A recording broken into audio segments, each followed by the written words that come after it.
Hello friends, welcome to channel. So in this class we are going to discuss the social work paper. Okay, this is the paper of Maharashtra set, MH set. Okay, so we are going to discuss these 100 question of this paper in two parts. Okay, so in this part we are going to cover the 50 question and the remaining shall we discuss in the next part in part 2. Okay, so now let us start from question number 1. This is the paper of the Maharashtra set social work. Paper 2 is the 120 minutes given time allotted to the student and maximum marks 200. That means every question have 2 marks weightage. Okay, so now let start. The first question, the principles underlining case work relationship were postulated by. आपको ये बताना है कि किसके द्वारा जो है social case work के जो प्रिंसिपल थे, केस वर्क रिलेशनशिप के जो प्रिंसिपल है किसके द्वारा दिए गए हैं. Wiestek, Perlman, Mary Richmond and the Friedlander. So the right answer will be first. That is the Flex, Wiestek. इसके द्वारा कुछ इंपॉर्टेंट प्रिंसिपल्स दिए गए थे जैसे कि individualisation, acceptance, right, self determination, control emotions, non judgmental attitudes and confidentiality that should be there, and purposeful expression of feelings. These are the important principles which is given by the Flex Wiestek. First answer will be right. Question number second, social case work predominantly deal with. आपको बताना है कि social case work जो method है social worker के द्वारा use किया जाता है, तो किस प्रकार के इशू, किस प्रकार के केसेस में जनरली सोशल वर्क यूज होता है. दैट द इकोनॉमिक इशू और psycho social issue, physical issue और the social issue, right. So the question, the right answer will be psycho social issue. Okay, psycho का मतलब होता है मनो सामाजिक इशू. जैसे for example like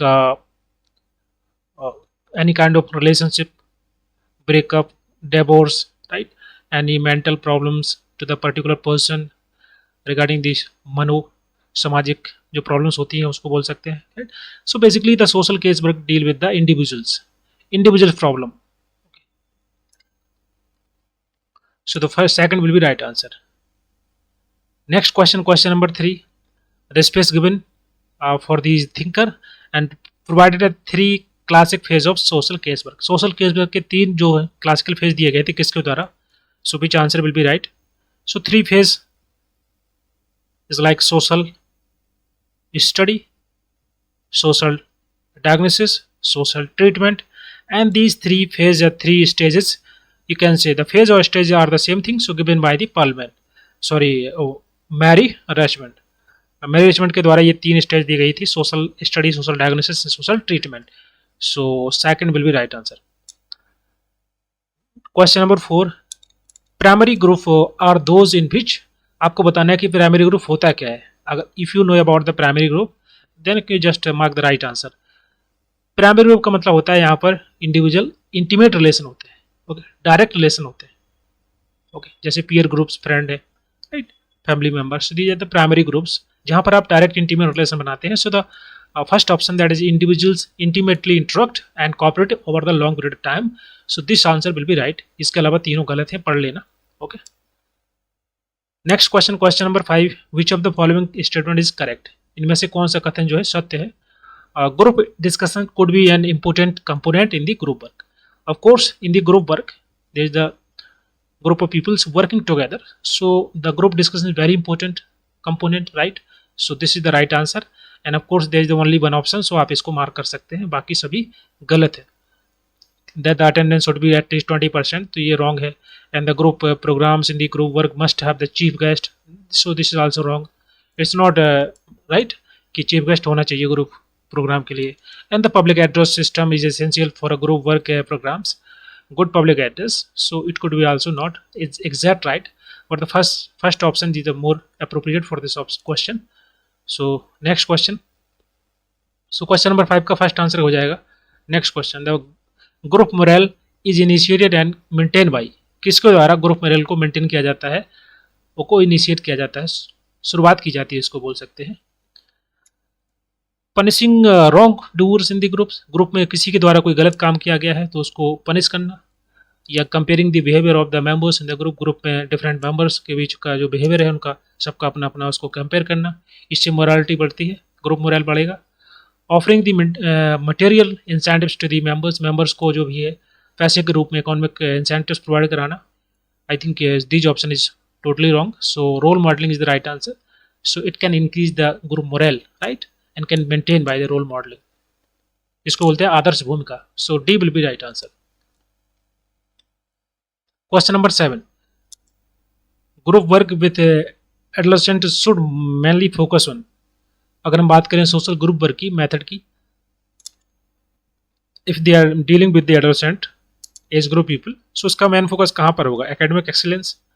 of course this is not a part of the social group, right. Academics का part है, so ये आपका गलत होगा. Recreation and the self growth, this is the right. Group therapy, it could be also right, but the यहाँ पर बात की जा रही है एडोलेसेंट एज की, right. So it is not as much appropriate. conflict resolution, of course it will never be okay. Group worker deal with the kind of community problems, so here community resolution could be possible, but when we talk about the adolescent age group, so the second will be accurate answer. Question number 8. The group in the social group work is, social group work में group क्या है? Spontaneous है, form in a planned manner, form through the election, और disunited. So of course disunited तो होगा नहीं क्योंकि group है. अब इलेक्शन के माध्यम से फॉर्म हुआ है तो ऐसा भी नहीं है. फॉर्म है ना प्लान मैनर, एक प्लान तरीके से फॉर्म किया गया है, किसी खास पर्पज के लिए, किसी खास उद्देश्य के लिए सोशल ग्रुप बनाया जाता है, राइट. तो B will be right answer. Question number 9. Why is group formation important? आपको बताना है कि ग्रुप फॉर्मेशन महत्वपूर्ण क्यों है, क्या कारण होता है. Like informal way are less effective. एक जो दो तरीके होते हैं, एक इनफॉर्मल तरीका होता है, एक फॉर्मल तरीका. जो इनफॉर्मल वे है that is less effective, right. इसके माध्यम से आप ऑब्जेक्टिव को अचीव करने में बहुत समय लग सकता है क्योंकि ये कोई तरीका नहीं है, इनफॉर्मल वे है. एंड कंपेरेटिवली फॉर्मल एक्शन, तो ये सही दिया गया है. दूसरा है more the number of the group members greater the chance of consensus. देखिए जब ज़्यादा लोग होंगे तो कंसेंसस कम होगा क्योंकि everybody have their one opinion, right, their one thought of mind. So when the people increase, of course the consensus will decrease. So second will be wrong. Each group member can contribute according to the one's talent. हर एक व्यक्ति, हर एक जो कि group का हिस्सा है, उसका जो टैलेंट है, उसकी जो स्किल्स है, उसके अनुसार वो कंट्रीब्यूट कर सकता है, करता है. So the first and the third will be right answer. C will be right. Question number 10. The full form of the REBT. REBT का full form क्या है आपको बताना है. Which option will be right? So rational emotive behaviour therapy is the right answer. C will be right. इसको याद कर लेना. Question number 11. Who give the call for the Sampoorna Kranti, total revolution इसको हम बोलते हैं. So the call which is, ये घोषणा किसके द्वारा की गई थी? महात्मा गांधी, वर्गीस कुरियन, विनोबा भावे और JP Narayan. So D will be right answer. Total क्रांति करने के लिए, टोटल रेवोल्यूशन इसको हम बोलते हैं, संपूर्ण क्रांति के लिए. So D will be right answer. Question number 12. Initial phase of community work is, community work का शुरुआती फेज में क्या काम होता है? रिलीफ प्रोवाइड कराना. तो रिलीफ तो बाद में आएगा ना, शुरुआत में नहीं आएगा. Understanding the community profile, community की प्रोफाइल को असेस करना, कम्युनिटी किस प्रकार की है, उसका कैसा कल्चर है, उसके कैसे नॉर्म्स है, किस प्रकार की सोसाइटी है, राइट, क्या उनकी प्रॉब्लम्स हैं, क्या नीड है, क्या एस्पिरेशंस है. So the first will be come understanding the community profile. Organising health camp, that will be the part of later stage. Planning leaders think training, that is not part of this process. So B will be right answer. Question number 13. According to the Jack Rothman, there is the how many models of community organization? So we have discussed in the class. Okay, one second, let me zoom it. So there is the 3 model, right? 3 model: social action model, social planning model, locality development model. So these are the models given by Rothman. So D will be right answer. Question number 14. One second guys. Revolutionary theory of social movement was introduce by. आपको बताना है कि ये जो क्रांतिकारी theory थी समाज को बदलने के लिए, सोशल मूवमेंट के लिए, किसके द्वारा दी गई थी? वो थी कार्ल मार्क्स के द्वारा, right. B will be right answer. Question number 15. Role of the social worker in the social planning model is. Social planning model में सोशल वर्कर का क्या रोल होता है, क्या उसकी जिम्मेदारी होती है? As a motivator, as a facilitator, as a negotiator, as a advocate. देखिए ऑप्शन नंबर बी करेक्ट हो जाएगा. नेगोशिएटर का मतलब, फैसिलिटेटर का मतलब होता है कि एक प्लेटफॉर्म पर पूरे के पूरे लोगों को या ग्रुप को लाना, ठीक है, that is called as facilitate, facilitate करना, ओके, एक अवस्था, एक प्लेटफॉर्म प्रोवाइड कराना, this is the work of social worker, so B will be right answer. Question number 16, who among the following develop the community activism in many city across the America, America के अंदर different city में किसके द्वारा community activism को promote किया गया, develop किया गया, that is Saul Alinsky, okay. Next question, ये देखो, इसको आप ऐसे याद कर सकते हैं, पॉलो फेरी ये नरम दल के नेता थे, ये गरम दल के नेता थे, इनका ऐसा मानना था कि कुछ बदलाव करना है, so you have to okay throw the action, throw the agitation, so we can achieve whatever we want or we can solve the problem of the community, but Paulo Freire बोलते थे we can educate the people, right? जो लोग हैं direct कुछ नहीं बदल सकते, हम लोगों को एजुकेट करेंगे, एजुकेट लोग दुनिया को बदलेंगे, so this kind of the statement given by the Paulo Freire, सो यहाँ पर बी करेक्ट हो जाएगा। क्वेश्चन नंबर 70, यहाँ पर आपको 17 को पढ़ना है, आंसर देना है। यहाँ पर बात की जा रही है, so student strike involve direct mobilisation and it oriented toward the change, कुछ बदलाव करने के लिए स्टूडेंट के द्वारा कुछ स्ट्राइक की गई है, एक मूवमेंट चलाया गया है। इसमें आगे बोलते हैं कि but in the absence of the ideology, अगर स्टूडेंट के पास कोई आइडियोलॉजी नहीं है तो कहीं ना कहीं जो स्ट्राइक है, जो मूवमेंट है, वो आइसोलेट हो जाएगा और कहीं ना कहीं वो सक्सेसफुल हो नहीं पाएगा। सो यहाँ पर बात की जा रही है आइडियोलॉजी की, जो मोर इम्फेसिस है focus on the ideology, how the ideology can okay start the movement and can long run for the period. So इसका रीजन दिया गया है, if the strike is committed in to the ideology it may last for a longer period of time, assume the form of the movement. देखिए ideology का मतलब क्या होता है, इसका मतलब होता है कि एक विचारधारा के लोग, जब ज़्यादा लोग हो जाते हैं इकट्ठे, तो कोई भी मूवमेंट को चलाने के लिए बड़ा आसानी होती है और वो लंबे समय तक चल सकता है। So ideology is very important, right. Ideology basically group the people, okay, ideology के माध्यम से लोग एक साथ आते हैं, मिलकर के आते हैं, राइट। सो यहाँ पर पहला करेक्ट है और दूसरा इसको सही एक्सप्लेन भी कर रहा है, so first answer will be right, okay. Question number 18, Murray M G Ross and the Jack Rothman have attempted a classification of the community organization practice on the basis of, किसके basis पे उन्होंने, रोथमैन और Ross के द्वारा community organisation की practice को classified किया गया, किस माध्यम से, गोल के माध्यम से, objectives, methods and the skill. इसको मोड भी बोल सकते हैं या मेथड बोल सकते हैं, दोनों ही करेक्ट है। Next question, question number 19, the most significant contribution of the Paulo Freire work is this, मैंने बताया अभी, इनके द्वारा कॉन्सेंटाइजेशन का कंसेप्ट दिया गया, लोगों को कैसे एजुकेट करना है, शिक्षा के माध्यम से लोगों को बताना, समझाना, अवेयर करना, अवेयरनेस क्रिएट करना। So these are the principle, these are the significant contribution of the Paulo Freire. So insight into the pedagogy of the oppressed, insight into the education of the oppressed, insight into the culture तो ये होगा नहीं, political nature ये तो होगा ही नहीं, इन दोनों में से कौन सा करेक्ट होगा। देखिए पेडागोजी जनरली हम कंसिडर करते हैं फॉर्मल एजुकेशन के लिए, जो जनरली स्कूल कॉलेज में दी जाती है, यूनिवर्सिटी में। एजुकेशन का केवल मतलब शिक्षा देना नहीं है, स्टूडेंट को एजुकेट करना नहीं है, जबकि एज ए अवेयरनेस क्रिएट करना भी होता है, लोगों को एजुकेट करना, किसी जैसे मान लीजिए कोई एक्ट आया, ओके, उस एक्ट के बारे में लोगों को अवेयर करना, जैसे मान लीजिए सती प्रथा एक्ट आया था, तो लोगों को नहीं पता था ना, जो लोग पढ़े लिखे नहीं होते उनको पता नहीं होता है, तो be educate the people, be aware the people, right. So this is also called as education. So pedagogy is a more formal term for the education, so this is not the right answer. यहाँ पर बात की जा रही है कि जो oppressed class है उसको एजुकेट करना, उसको अवेयर करना, उसको बताना, समझाना, okay, B will be right answer, more accurate, right.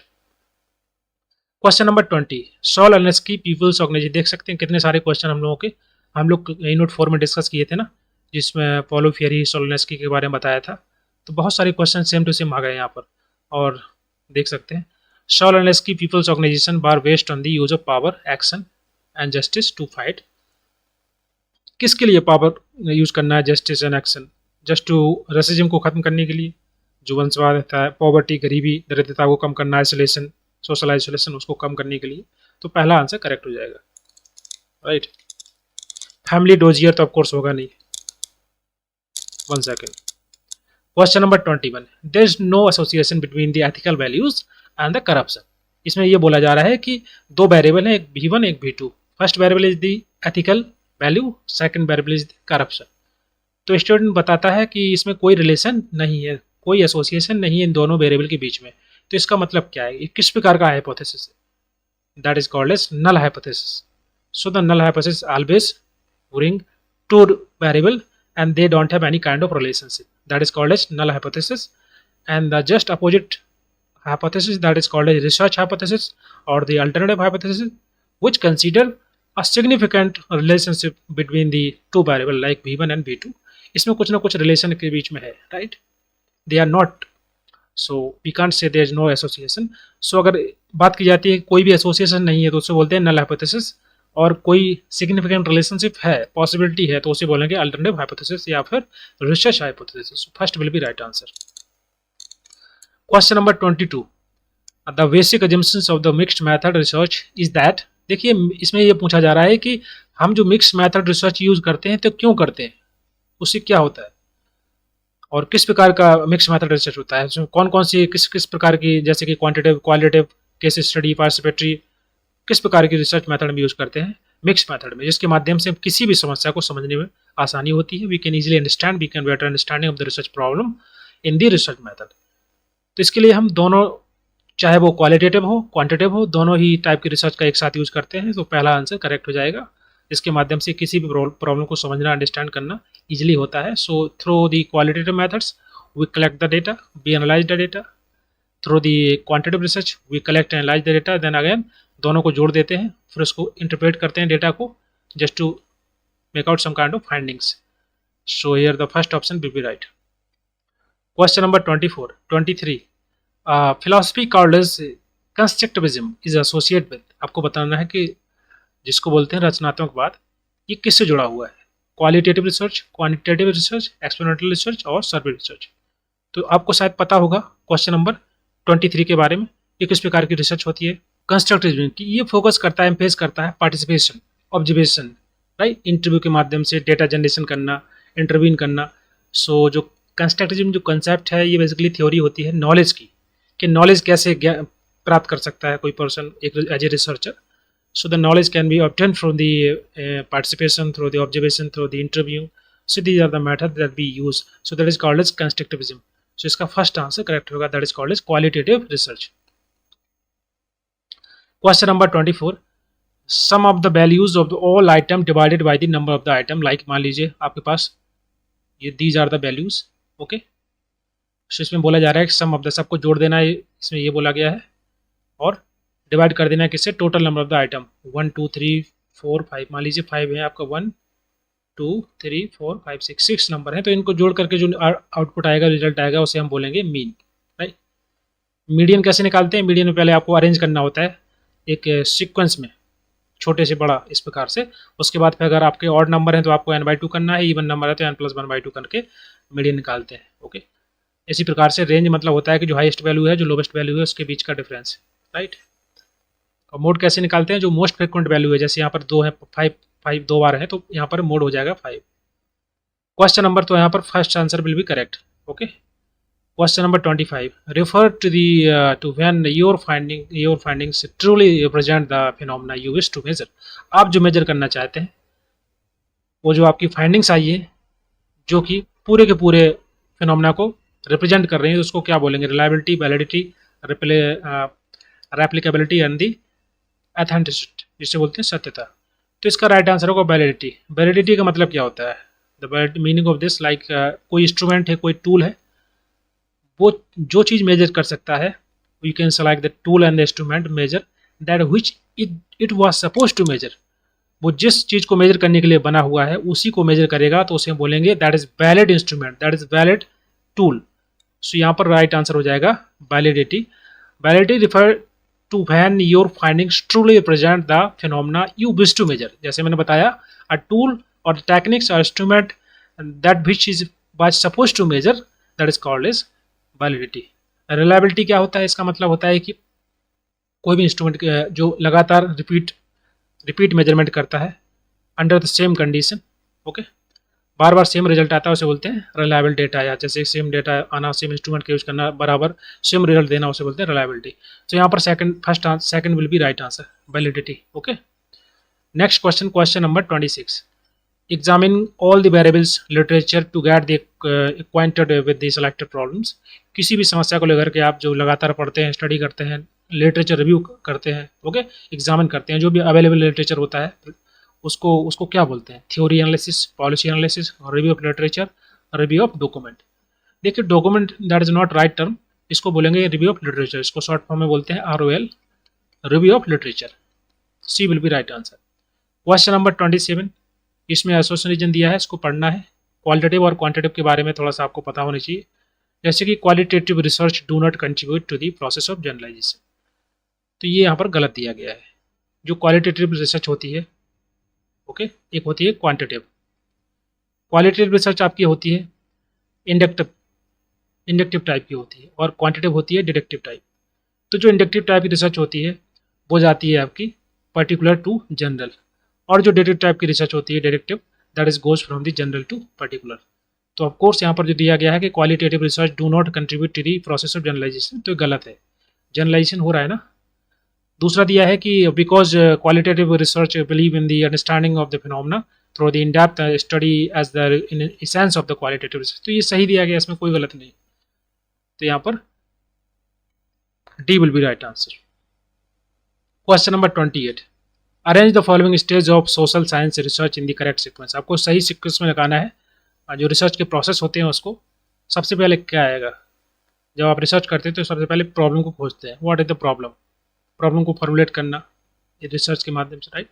So 3 will be first, सबसे पहले आएगा 3। So now you can see the option. 1 second, 4 क्या है, अच्छा सॉरी, इसमें लिखा है आइडेंटिफिकेशन ऑफ द प्रॉब्लम, पहले प्रॉब्लम को खोजना, तो पहले 4th आएगा, right. So you can, now you can see here you can use the elimination method, right?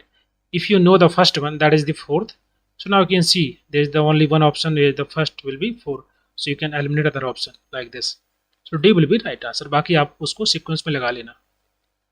Question number 29, method of science is perhaps the most commonly used method of the knowledge or fixing belief because knowledge attained through the science is subjected to empirical test, analytical test, field test और the logical test।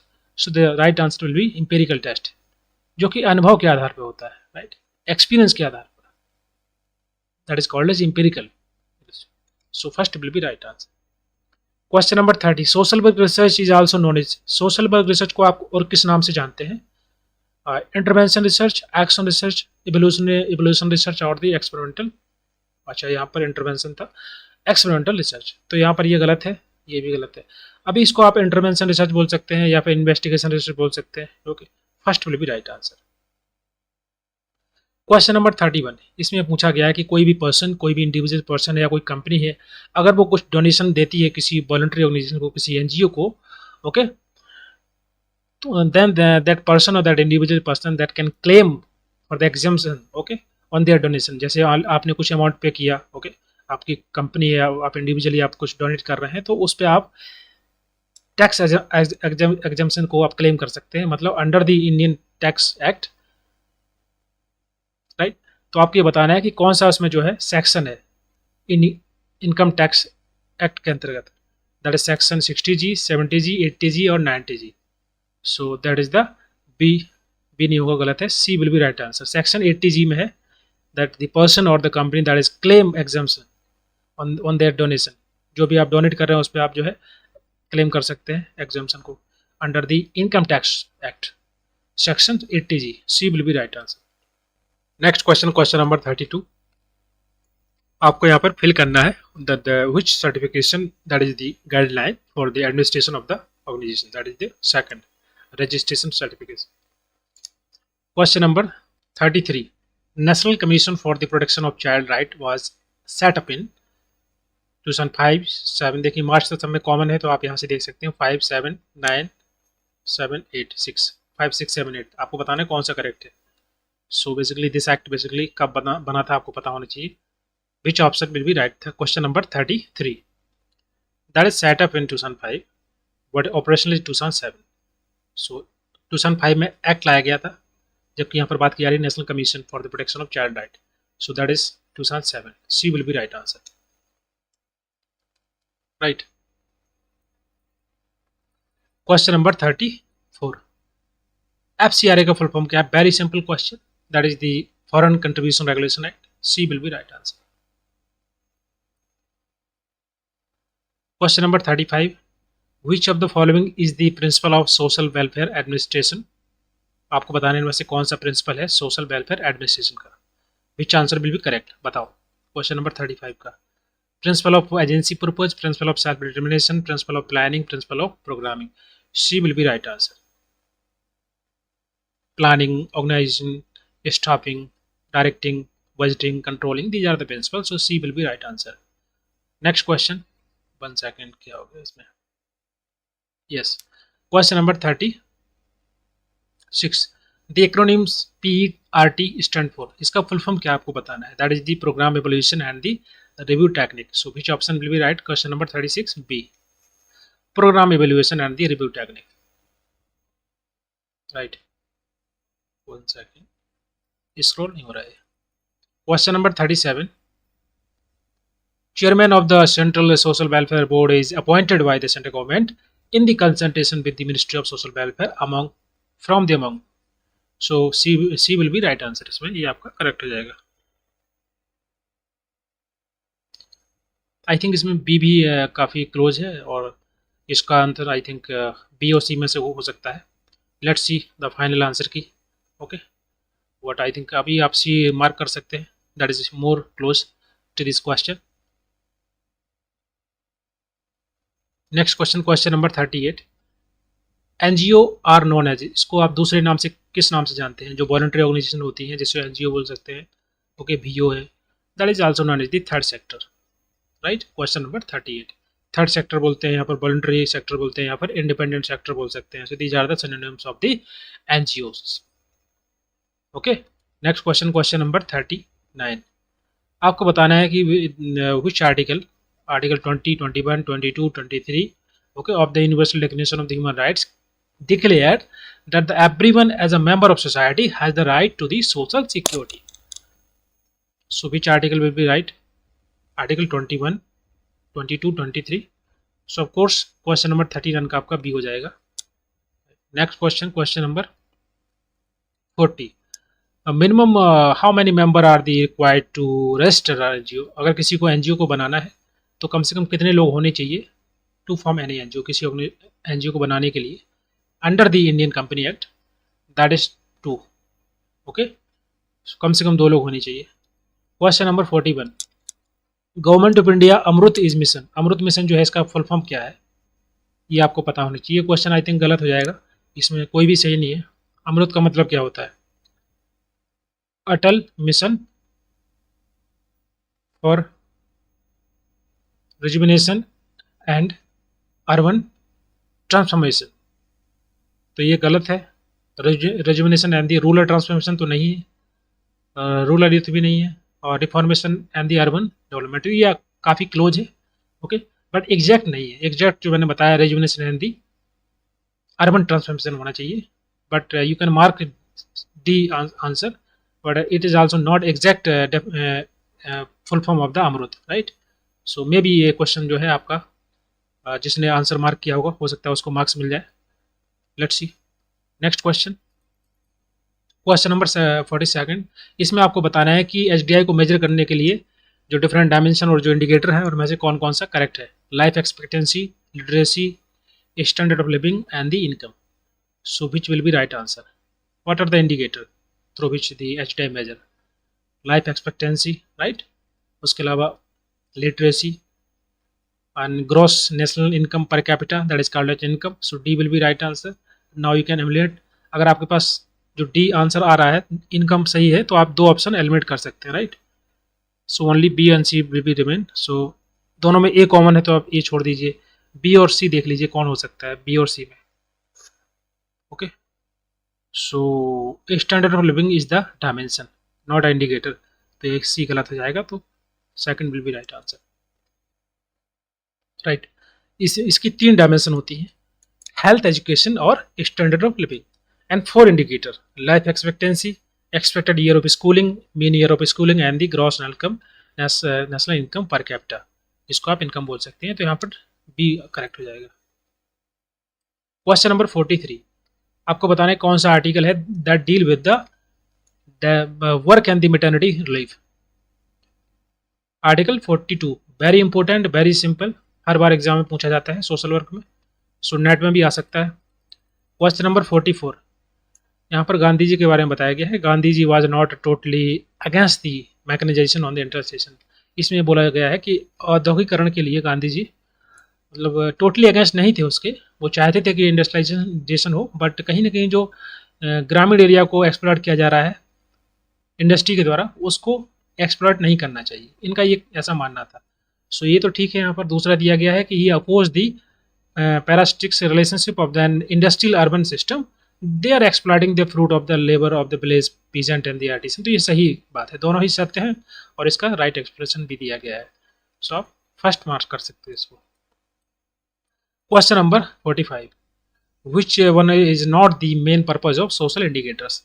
Social indicator कौन कौन से होते हैं, जैसे कि health, education, economy अच्छी होनी चाहिए, सेफ्टी, सिक्योरिटी, इन्वायरमेंट अच्छा होना चाहिए, right, energy, they are the social indicator. And social indicator basically just use to monitor the social system. So पहला descriptive function, analytical function, monitoring functions, इसके माध्यम से सोशल इंडिकेटर को जो है मेजर किया जाता है, मॉनिटर करना, सोशल रिजल्ट को एसेस करना, रिपोर्ट बनाना। Communication is not part of this, D will be right answer because the question is talking about not the purpose. Okay, next question, question number 46, the proponent of the welfare economic theories. आपको बताना है कि जो इनमें से कौन से leader हैं या कौन से जो इकोनॉमिस्ट हैं जिनके द्वारा इस थ्योरी पे कंट्रीब्यूशन दिया गया है, वेलफेयर इकोनॉमिक्स थ्योरी। महबूब उल हक, अमर्त्य सेन, कार्ल मार्क्स, ये तो होगा नहीं, गुनार मेडाल, ये भी नहीं है, तो बी यहाँ पर करेक्ट हो जाएगा। ओके, अमर्त्य सेन, इनको नोबेल प्राइज भी मिला था इसके लिए, वेलफेयर इकोनॉमिक्स थ्योरी की। इनकी थ्योरी बेसिकली कंसर्न करती थी कि किस प्रकार से जो गरीबी है, पॉवर्टी है, उसको खत्म किया जा सकता है, तो उसी के रिगार्डिंग उनको जो है नोबेल प्राइज दिया गया था, just to measure the poverty,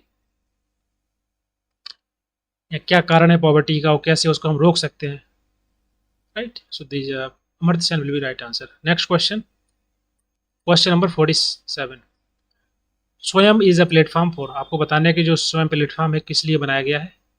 स्वयं बेसिकली एक संस्कृत वर्ड है, इसमें एस का मतलब होता है स्टडी, डब्ल्यू का मतलब होता है वेब, ऑफ वाई का मतलब होता है young aspiring mind, so that is the online platform, so integrated platform and portal for the online courses, B will be right answer. ये सभी क्वेश्चन आ सकते हैं सोशल वर्क के पेपर में भी, गाइस अच्छे से पढ़ लेना, है ना, नेट वाले एग्जाम में। क्वेश्चन नंबर 48, यहाँ पर बात की जा रही है कि जो डिफरेंट अप्रोच दी गई है, सो यहाँ पर जो कार्ल मार्क्स थे, मार्क्सिस्ट थ्योरी थी, कॉन्फ्लिक्ट थ्योरी जिसको हम बोलते हैं, वो किस अप्रोच पर आधारित थी। Radical socialist approach, social democratic approach, racist approach और राइट अप्रोच। तो ये तो था नहीं, बी और डी नहीं होगा, इन दोनों में देख सकते हैं आप। तो यहाँ पर बात की जा रही है कार्ल मार्क्स की, या न्यू मार्क्सिस्ट थ्योरी या फिर conflict theory, which is related to the radical socialist approach. First answer will be right. Question number 49, one of the following is not the sign of the social health. Social health का इनमें से कौन सा indicator या sign नहीं है। पहला दिया है, does not have confidence to meet others, has pleasant manner and help other, दूसरों की मदद करना। ओके, एक get along with other people around, ये भी सही है। Fulfil the responsibility towards other, दूसरों के प्रति जिम्मेदारी का निर्वहन करना, तो ये तीनों करेक्ट है, पहला गलत हो जाएगा। That have the confidence to meet other, so यहाँ पर नॉट गलत है, तो आपका ये करेक्ट हो जाएगा। विच इज नॉट पूछा है ना, तो फर्स्ट करेक्ट हो जाएगा। So the last question of this class, question number 50,